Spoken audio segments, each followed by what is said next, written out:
Hello, my name is Leila Reyes, and I will be talking about Miss Margaret Sanger in Imperial Japan. So firstly, we see that I would like to talk about World War II and World War I, but World War II more specifically.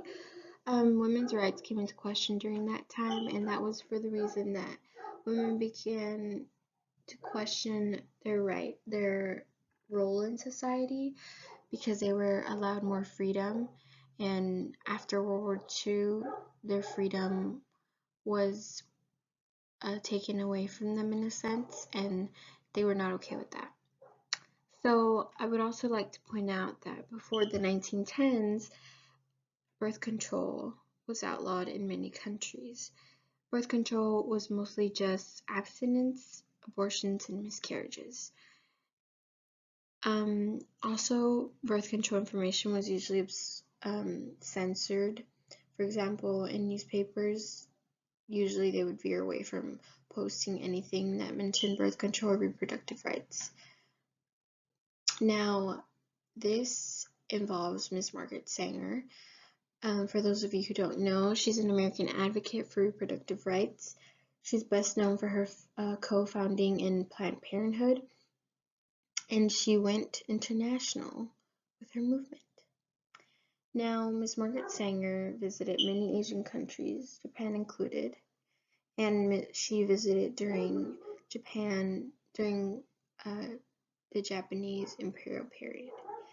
Her first visit was in 1922, and her journey was difficult, but she credited her advancement in Japan to the Japanese public. What I explore in my paper is that she used her visit to Japan to move along the birth control movement in the United States.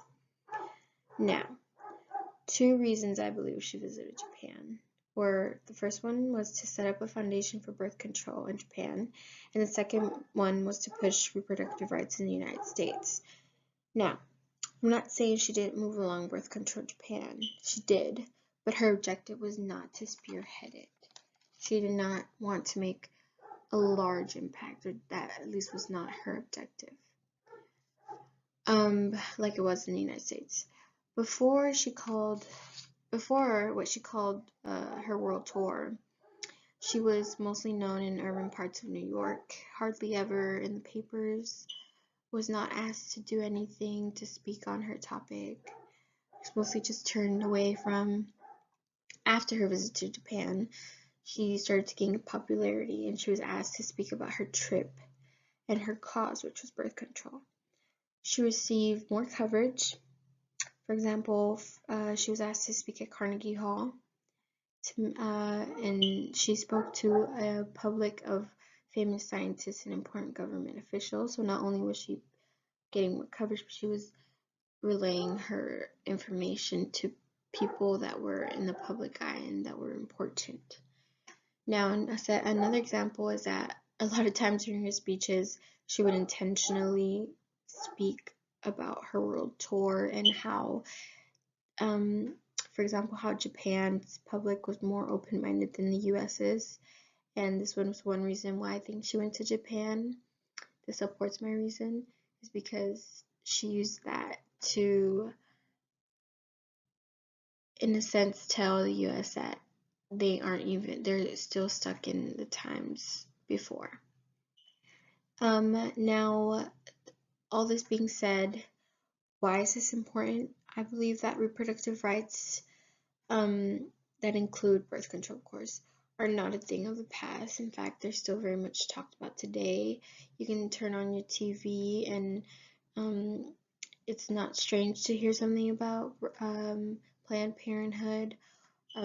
Look back to the Me Too movement and Time's Up. Those were about women's rights, which included reproductive rights.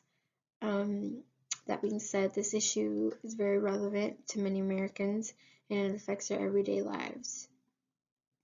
So that sums up my proposal. Thank you, and have a nice day.